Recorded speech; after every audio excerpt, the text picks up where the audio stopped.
Yogyakarta selalu punya cara sendiri untuk membuat orang jatuh cinta, bukan hanya pada kotanya, tetapi pada kenangan yang tumbuh diam-diam di setiap sudutnya.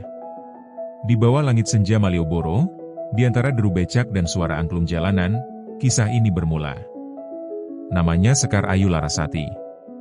Ia lahir dan besar di Bantul, anak perempuan satu-satunya dari seorang guru SD dan penjual jamu keliling. Sekar bukan gadis yang gemar menonjolkan diri. Rambutnya selalu diikat sederhana, bicaranya pelan, tapi matanya menyimpan kedalaman perasaan yang sulit diterjemahkan. Sekar kuliah di Universitas Negeri Yogyakarta, jurusan Sastra Jawa. Ia mencintai kata-kata, mencintai tembang-tembang lama, dan percaya bahwa perasaan paling jujur seringkali disampaikan lewat diam. Di hidupnya, ada dua laki-laki yang tanpa ia sadari akan mengubah arah hatinya. Jaka Pradipta adalah teman Sekar sejak semester pertama. Anak Sleman, putra petani salak, dengan senyum lebar dan suara yang selalu terdengar yakin. Jaka bukan mahasiswa paling pintar, tapi ia paling setia. Mereka sering belajar bersama di perpustakaan, makan angkringan sampai tengah malam, dan pulang naik motor tua milik Jaka yang knalpotnya sering batuk-batuk. "Kalau nanti kita lulus," kata Jaka suatu malam di alun-alun kidul, "aku pengin buka usaha sendiri. Biar bisa tetap di Jogja." Sekar hanya tersenyum. Ia tak pernah berani bertanya, "Apakah kita?" Di kalimat itu berarti aku. Jaka selalu ada. Saat Sekar menangis karena ibunya sakit, saat ia hampir menyerah pada skripsi, saat ia merasa tak cukup hebat dibanding teman-temannya. Kehadiran Jaka terasa seperti rumah, hangat, tapi seringkali terlupakan karena terlalu dekat. Semua berubah saat Arya Mahendra masuk ke hidup Sekar. Arya adalah mahasiswa pindahan dari Jakarta, mengambil S2 Antropologi Budaya. Tinggi, tenang, dan berbicara dengan cara yang membuat orang ingin mendengarkan. Ia sering menjadi pembicara diskusi budaya dan aktif di komunitas sastra. Sekar pertama kali bertemu Arya di sebuah acara bedah buku di Taman Budaya Yogyakarta. "Kamu menulis puisi?" tanya Arya setelah membaca karya Sekar yang ditempel di papan.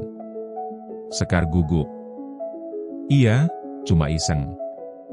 "Isengmu jujur," jawab Arya. "Itu langka." Kalimat itu menetap di hati Sekar lebih lama dari yang ia kira. Arya berbeda dari Jaka. Ia menantang pikiran Sekar, membuatnya melihat dunia dari sudut yang lebih luas. Bersama Arya, Sekar merasa dipilih, bukan sekadar ditemani. Sejak Arya hadir, dunia Sekar terasa berisik. Jaka masih ada, mengantar jamu ibunya, menunggu Sekar selesai rapat, menelpon hanya untuk bertanya sudah makan atau belum. Tapi kini, Sekar sering membandingkan. Ketika Jaka bercanda, Sekar tertawa. Ketika Arya berbicara, Sekar terdiam dan mendengarkan. Suatu malam, Sekar dan Arya duduk di pinggir sungai Kod setelah diskusi panjang. "Kamu tahu," kata Arya pelan, "aku betah di Jogja karena kamu." Sekar tercekat. "Mas Arya." "Aku tahu kamu dekat dengan Jaka," lanjut Arya. "Aku nggak mau merebut. Tapi perasaan ini ada." Sekar pulang dengan dada sesak. Ia tak tidur semalaman. Untuk pertama kalinya, ia sadar ia mencintai dua orang dengan cara yang berbeda. Jaka bukan lelaki bodoh. Ia melihat perubahan Sekar, cara Sekar memeriksa ponsel, senyum yang muncul saat membaca pesan tertentu, dan jarak yang pelan-pelan tercipta. "Sekar," kata Jaka suatu sore di angkringan langganan, "kalau ada orang lain, ngomong aja." Sekar menunduk.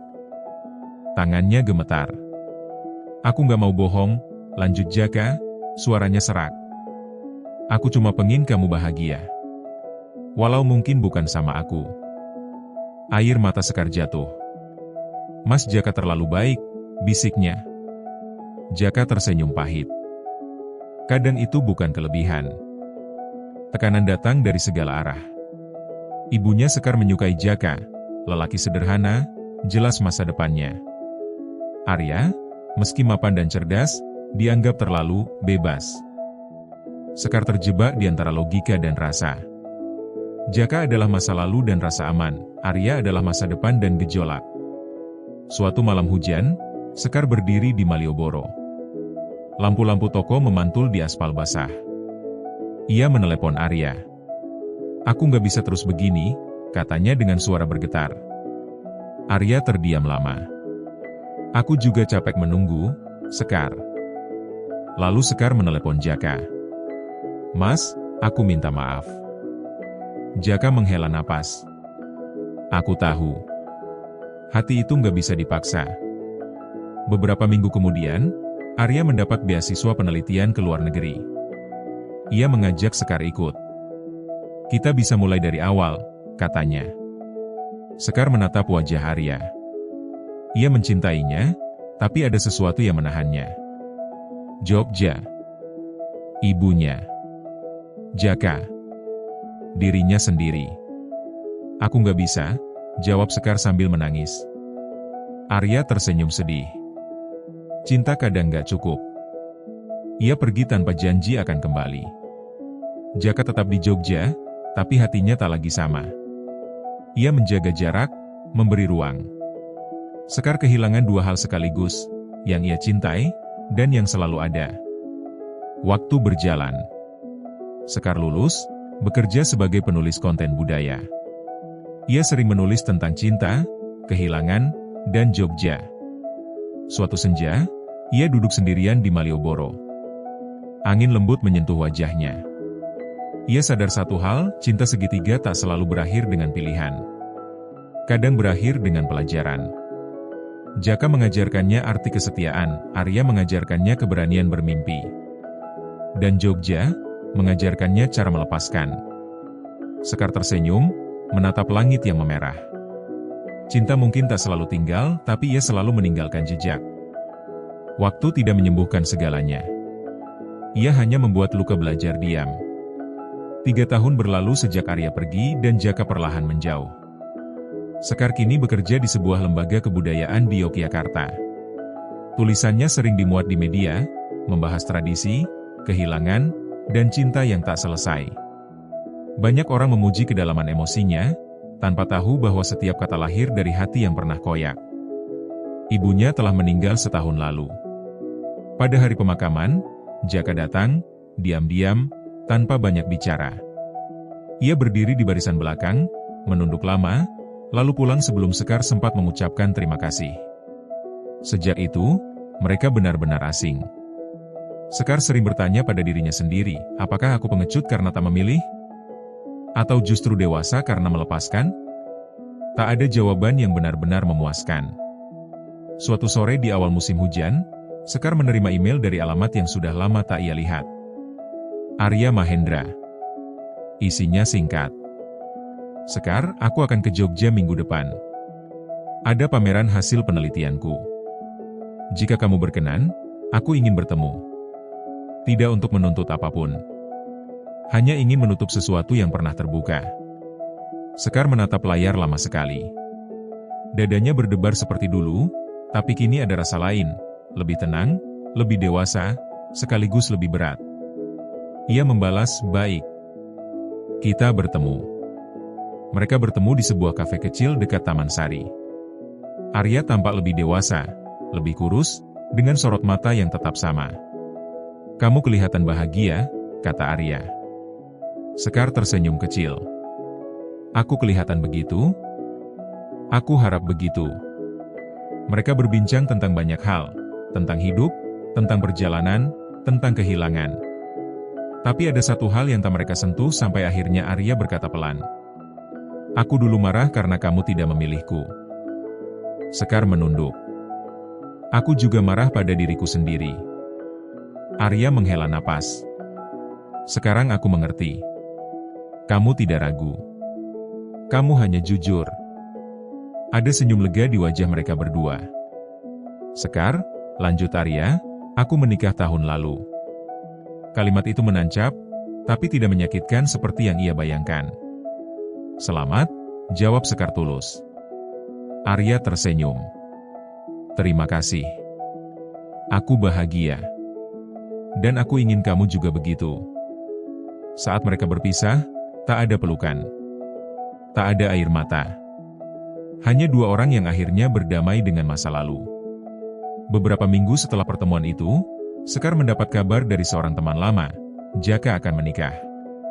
Undangannya sederhana. Nama Sekar tercantum, tanpa embel-embel apapun. Sekar bimbang berhari-hari. Datang berarti membuka luka lama. Tidak datang berarti mengingkari peran penting Jaka dalam hidupnya. Akhirnya, ia memutuskan hadir. Pernikahan itu berlangsung di Sleman, sederhana dan hangat. Jaka tampak bahagia, benar-benar bahagia. Istrinya, Ningrum, perempuan lembut dengan senyum tenang. Saat giliran Sekar menyalami Jaka, dunia seperti berhenti sesaat. "Terima kasih sudah datang," kata Jaka.